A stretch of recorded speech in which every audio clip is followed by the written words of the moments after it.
Hello friends, welcome to digital studies, be the excellence and beat the exams. Friends, जैसा कि आप लोग देख रहे हैं, आज हम लोग यूथ कंपटीशन टाइम्स के मैकेनिकल इंजीनियरिंग में इंजीनियरिंग मैकेनिक सब्जेक्ट के एग्ज़ाम पॉइंट ऑफ व्यू पर डिस्कस करेंगे, जो कि एसएससी जेई या UP triple SC JE RRB JE के लिए बहुत ही यूज़फुल है।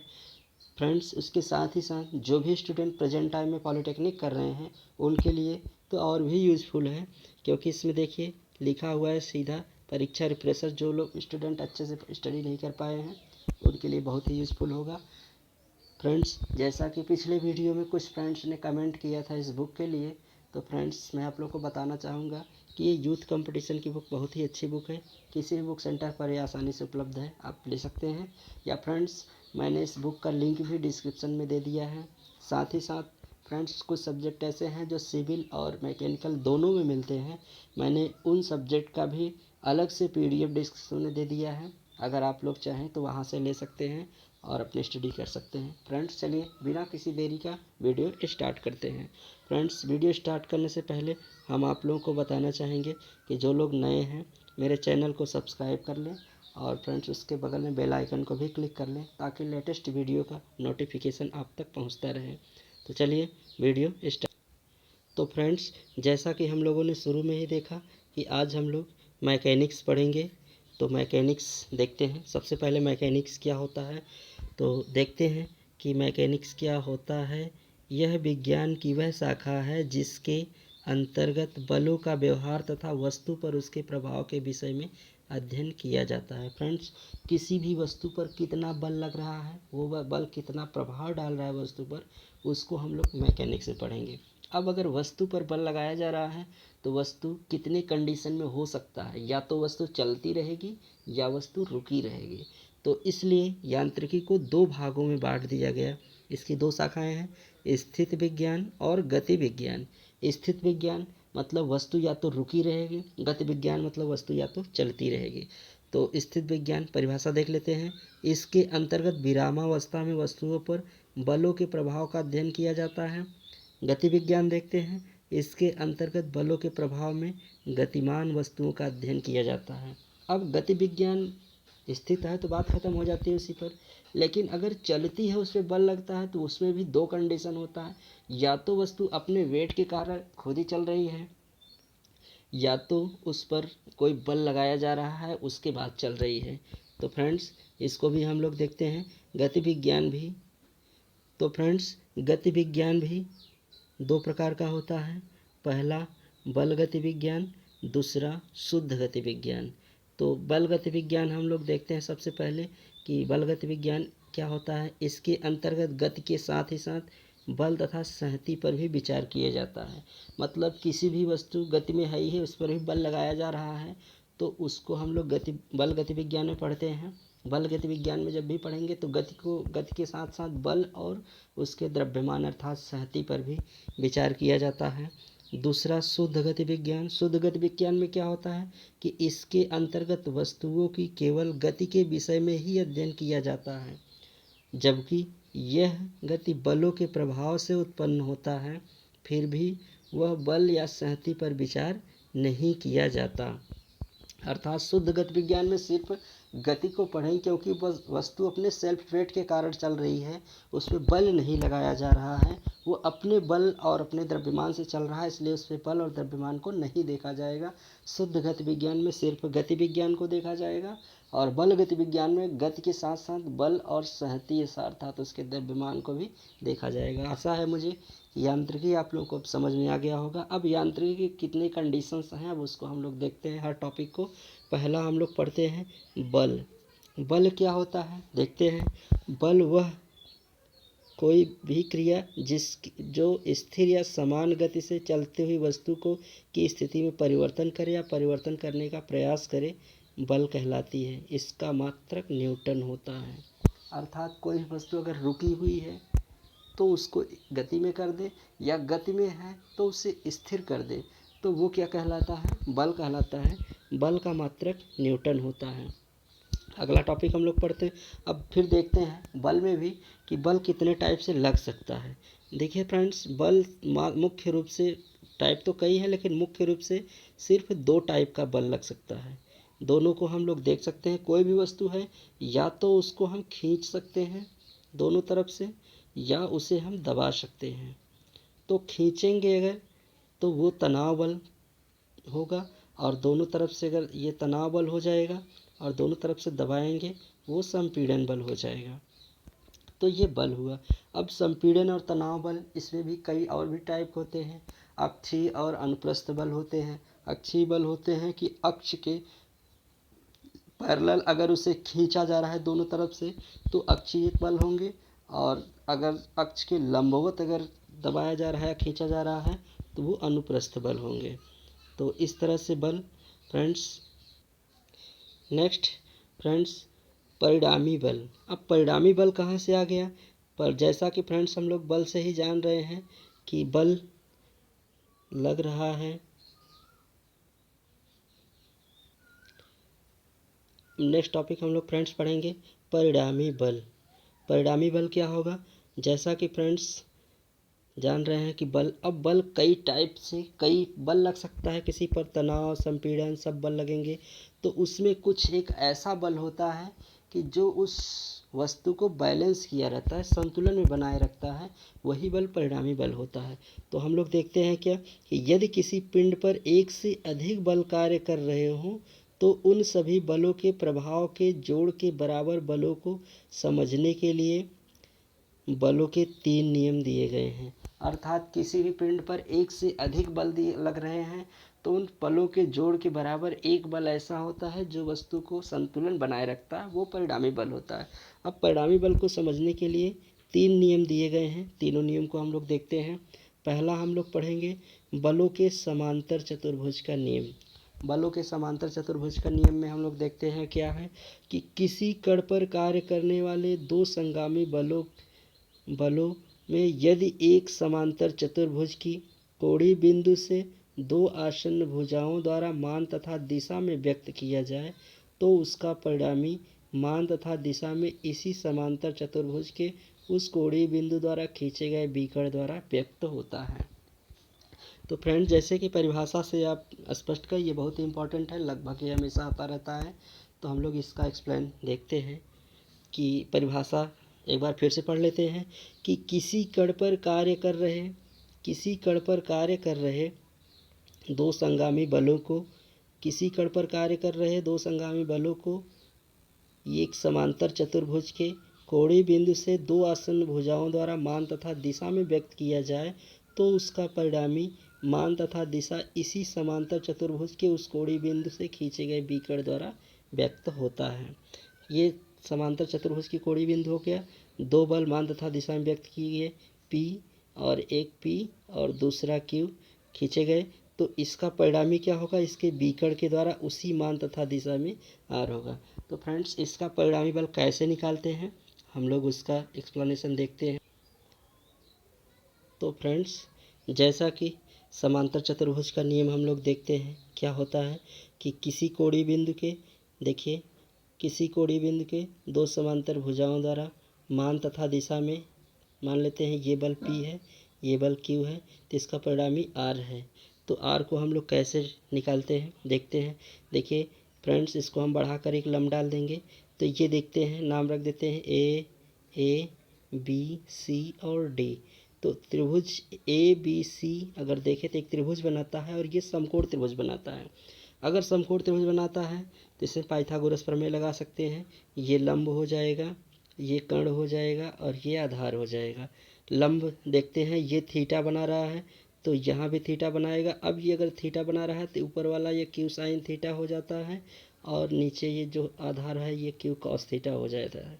तो इसमें हम देखते हैं कि पाइथागोरस प्रमेय लगाते हैं। तो पाइथागोरस प्रमेय लगाने के लिए क्या होगा कि कर्ण का स्क्वायर बराबर होता है लंब स्क्वायर प्लस आधार स्क्वायर। कर्ण क्या है? AC है। AC स्क्वायर बराबर लंब BC है, तो BC स्क्वायर प्लस आधार क्या है? AB है। A और B है, तो AB स्क्वायर। फिर उसके बाद कर्ण का मान देखिए क्या है? R है, तो R स्क्वायर बराबर क्या हो जाएगा? लंब स्क्वायर, लंब क्या है? क्यू साइन थीटा है। Q square sine square theta. और आधार में दो भाग हैं, एक है ए ई और एक है ई बी। तो पी ए ई का मान पी है और इसका क्यू साइन थीटा, तो P plus Q cos theta हो जाएगा। तो friends Q sine square theta, इसमें ए प्लस बी का होल स्क्वायर लगा देंगे तो P square A square plus B square plus two A B होता है। तो ए का मान पी, बी का मान क्यू है, तो P square plus Q square plus to P Q cos theta. फिर पी स्क्वायर के एक तरफ ले आएंगे, क्यू स्क्वायर को क्यू स्क्वायर की तरफ कर लेंगे, तो P square plus Q square sine square theta already, plus Q square cos square theta plus two P Q cos theta. Q square दोनों में मिल रहा है, कॉमन कर लेंगे तो क्यू स्क्वायर कॉमन हो जाएगा, तो sign square theta plus cos square theta plus two P Q cos theta. या आर स्क्वायर बराबर P square plus Q square plus to P Q square sine square theta plus cos square theta का मान 1 है, गुणा कर देंगे तो P square theta plus Q square theta plus two P Q cos theta. या are बराबर ये करड़ी में हो जाए, स्क्वायर उस तरफ जाएगा तो करड़ी बन जाएगा, P square plus Q square plus to P Q cos theta. Friends resultant force ये आर बराबर ये हो जाएगा, जो कि यही इंपॉर्टेंट है, बहुत ही एग्जाम में बार बार आता है। यदि इसका हमें डायरेक्शन निकालना है किस डायरेक्शन में है, तो देखते हैं कि ये कोड जो रिजल्टेंट आर पी पर एल्फा कोड बना रहा है, तो tan अल्फा बराबर देखेंगे तो tan अल्फा बराबर क्या होगा, लंब बटे आधार होता है। लंब का मान क्या है, क्यू साइन थीटा, और आधार में दो पार्ट है, P plus cos Q cos theta. तो लंब बटे आधार, तो क्यू साइन थीटा बटे P plus Q cos theta. तो फ्रेंड्स बलों के ये रहा बलों के समांतर चतुर्भुज का नियम। तो फ्रेंड्स चलते हैं हम लोग नेक्स्ट टॉपिक पर। अगला हम लोग समांतर बलों के निकालने के लिए बलों के त्रिभुज का नियम पढ़ते हैं।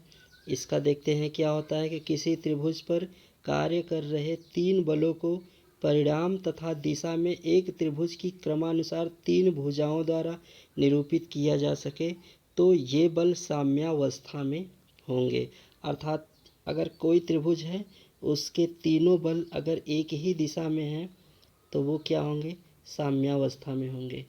तो फ्रेंड्स देखिए जैसा कि ये है कि ये तीनों बल एक ही डायरेक्शन में हैं, तो ये बल क्या होंगे, साम्यावस्था में होंगे। अगला टॉपिक बल बहुभुज का नियम। किसी कण पर कार्य करते हुए बल परिणामी और दिशा में यदि एक बंद बहुभुज किसी कण पर कार्य करते हुए बल और दिशा में यदि एक बंद बहुभुज की क्रमानुसार ली गई भुजाओं द्वारा निरूपित किया जा सके तो ये साम्यावस्था में होंगे। अर्थात कोई भी बहुभुज है अगर उसके प्रत्येक बल मान तथा दिशा में एक बहुभुज द्वारा प्रदर्शित करें तो बंद बहुभुज है तो वो बैलेंस में होगा। चलिए देख लेते हैं कि ये बल देखेंगे कि सारे बल एक ही कंडीशन एक ही डायरेक्शन में हो तो ये संतुलन में होंगे। नेक्स्ट फ्रेंड्स आशा है कि आप लोगों को समझ में आया होगा। चलिए नेक्स्ट टॉपिक हम लोग पढ़ते हैं सिस्टम ऑफ फोर्स। अब जो फोर्स हम लोग पढ़ेंगे वो फोर्स कितने टाइप से लग सकता है। पहले तो हम लोग पढ़े थे कि या तो तनाव में या तो संपीड़न में लगेगा। अब फिर उसके बाद और तनाव ही संपीड़न में लगे, लेकिन और भी कैसे हो सकता है। जैसे देखिए सिस्टम ऑफ फोर्स क्या होता है, ये भी काफ़ी इंपॉर्टेंट है, पॉलिटेक्निक स्टूडेंट के लिए तो बहुत ही इंपॉर्टेंट है, आता है और सिंपल सा है, आप आसानी से लिख सकते हैं। जैसे पहला देखिए क्या है, एक तलीय बल। एक तलीय बल क्या है कि जिस बल की क्रिया रेखाएं एक ही समतल में होती हैं उन्हें एक तलीय बल कहा जाता है। अर्थात जिस बल की क्रिया रेखाएं एक ही तल में हो, एक ही प्लान में हो, उन्हें एक तलीय बल निकाय कहते हैं, इंग्लिश में प्लानर फोर्स कहते हैं। दूसरा क्या है, भिन्न तलीय बल, इंग्लिश में कोट प्लानर फोर्स कहते हैं। किसी पिंड की क्रिया रेखाएं कार्य करने वाले बलों की क्रिया रेखाएं जब भिन्न तलों में होती हैं तो भिन्न तलीय बल, एक ही तल में है तो एक तलीय और एक तल में नहीं है तो भिन्न तलीय, सीधे से लिख सकते हैं। प्लानर या को प्लानर फोर्स एक ही प्लेन में अगर काम कर रहा है तो प्लानर फोर्स, और अगर भिन्न तल में काम कर रहा है, डिफरेंट प्लान में काम कर रहा है तो को प्लानर फोर्स। चलिए नेक्स्ट देखिए क्या है, संगामी बल। संगामी बल मतलब क्या है कि जिन बलों की क्रिया रेखाएं एक ही बिंदु पर मिलती हैं उन्हें संगामी बल कहते हैं। तो संगामी बल जो भी बल लग रहे हैं चाहे वो संपीड़न में हो और चाहे वो टेंशन में हो, सब में सबकी क्रिया रेखाएं एक ही पॉइंट पर मिल रही है तो वो क्या कहलाएगा, संगामी बल कहलाएगा। दूसरा असंगामी बल, असंगामी बल मतलब क्या है कि उनकी क्रिया रेखाएं एक बिंदु पर नहीं मिल रही हैं, असंगामी बल हो जाएगा, चाहे वो संपीड़न के हों और चाहे वो कंप्रेशन के हों। तो नेक्स्ट देखिए क्या है, हम लोग पढ़ेंगे संगामी तथा एक तलीय बल। इस निकाय के बलों की क्रिया रेखाएं एक ही बिंदु पर मिलती हैं। अब इसमें दोनों कंडीशन है, एक तो संगामी है, दूसरा एक तलीय है। तो फ्रेंड्स ऐसे हम लोग आप लोग ऊपर पढ़े कि संगामी मतलब क्रिया रेखाएं एक बिंदु पर मिलती हैं, और एक तलीय मतलब एक ही प्लान में है और एक बिंदु पर मिल रही है, तो वो क्या कहलाएगा, एक ही प्लान में है और एक बिंदु पर मिल रही है, तो वो कहलाएगा संगामी एक तलीय बल निकाय। मतलब इस निकाय के बलों की क्रिया रेखाएं एक बिंदु पर मिलती हैं और एक ही समतल में होती हैं, तो उसे संगामी एक तलीय बल कहते हैं। दूसरा हम लोग अगला पढ़ेंगे एक तलीय असंगामी। एक तल में है लेकिन असंगामी, मतलब कि जो बल लग रहे हैं वो तो प्लान तो एक ही है लेकिन वो एक ही पॉइंट पर नहीं मिल रहे हैं, तो वो एक तलीय असंगामी बल कहलाएगा। इन बलों की इसे परिभाषा देखते हैं कि इन बलों की क्रिया रेखाएं एक ही समतल में होती है, परंतु सभी क्रिया रेखाएं एक ही बिंदु पर नहीं मिलती, एक तलीय असंगामी बल कहते हैं। फ्रेंड्स, जैसा हमें आशा है कि आप लोगों को समझ में आ गया होगा, वैसे आप लोग पीडीएफ में अगर देख करके पढ़ लेंगे एक बार अपने से भी, तब भी आपका क्लियर हो जाएगा। नेक्स्ट देखिए पढ़ेंगे अगला टॉपिक लामी का प्रमेय। ये भी काफ़ी इम्पोर्टेंट है, एसएससी जेई से लेकर पॉलिटेक्निक के स्टूडेंट तक बहुत ही इम्पोर्टेंट है। लामी का प्रमेय देखते हैं। सबसे पहले इसकी परिभाषा क्या होता है कि किसी कण पर कार्य कर रहे तीन बल यदि साम्यावस्था में है तो प्रत्येक बल शेष दो बलों के बीच की कोण के जाके समानुपाती होता है।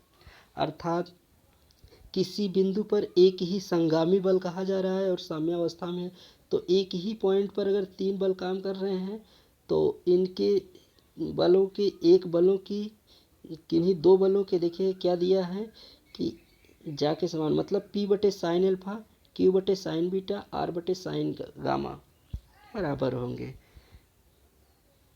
तो P इनका शेष दो बल क्या है, Q और R है, इनके बीच का कोण अल्फा है तो P बटे साइन अल्फा हो जाएगा। Q अगर देखा जाए तो शेष बल P और R है, तो इनके बीच का कोण बीटा है तो Q बटे साइन बीटा। R अगर देखा जाए तो R है, R के दो बल हैं P और Q, इनके बीच का कोण है गामा, तो R बटे साइन गामा। तो ये लामी का प्रमेय फ्रेंड्स पीडीएफ में देख करके या तो वीडियो को अच्छे से फिर से पॉज करके देख लीजिएगा, काफ़ी आप लोगों को समझ में आ जाएगा, एकदम आसान है। तो अगला हम लोग पढ़ते हैं फ्रेंड्स बल घूर्ण के नियम। बल घूर्ण क्या होता है, किसी बिंदु के परितः बल का घूर्ण बल और उस बिंदु की लांबिक दूरी के गुणनफल के बराबर। बल घूर्ण जैसे कोई भी पॉइंट मान लेते हैं कि कोई बल P लग रहा है, तो इसकी लांबिक दूरी, इसके बीच की दूरी क्या है, x है मान लेते हैं, या l है मान लेते हैं। तो अब देखते हैं कि इस बल घूर्ण क्या होगा कि इस पर अगर बल लग रहा है तो बल और इस दूरी के L के गुणा कर देंगे तो बल घूर्ण, अर्थात बल घूर्ण M बराबर मोमेंट अगर निकालेंगे M बराबर P इंटू L बल और उसके बीच की दूरी का गुणा कर देंगे तो मोमेंट, आसानी से मोमेंट का मान निकल जाएगा। तो बल घूर्ण या बल हो गया।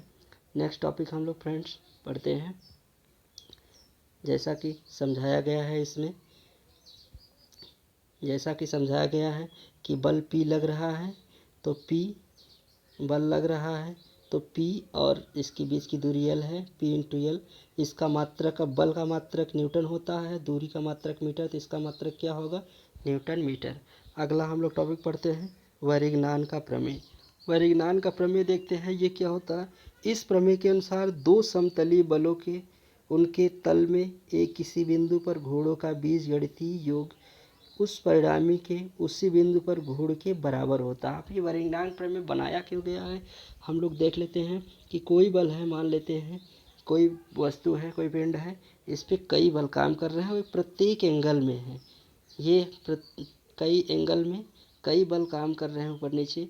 अब इसका मान रिजल्टेंट हम लोग कैसे निकालेंगे, तो इसका रिजल्टेंट निकालने के लिए हम लोग क्या करेंगे कि सबसे पहले सबको हम किसी फॉर्म में वर्टिकल और हॉरिजॉन्टल में कन्वर्ट कर देंगे, जो भी होगा एंगल के अकॉर्डिंग।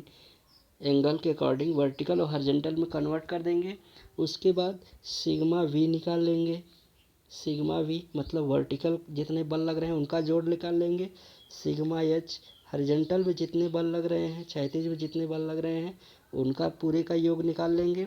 फिर उसके बाद आर बराबर फिर रिजल्टेंट, अब ये इन दोनों का मान निकालने के बाद आर बराबर रिजल्टेंट निकालेंगे तो करड़ी में क्या हो जाएगा कि sigma we square plus sigma H square, तो ये आर हो जाएगा। इसके माध्यम से रिजल्टेंट निकाल लेंगे। ये बारीगनान प्रमेय का, ये बारीगनान प्रमेय है।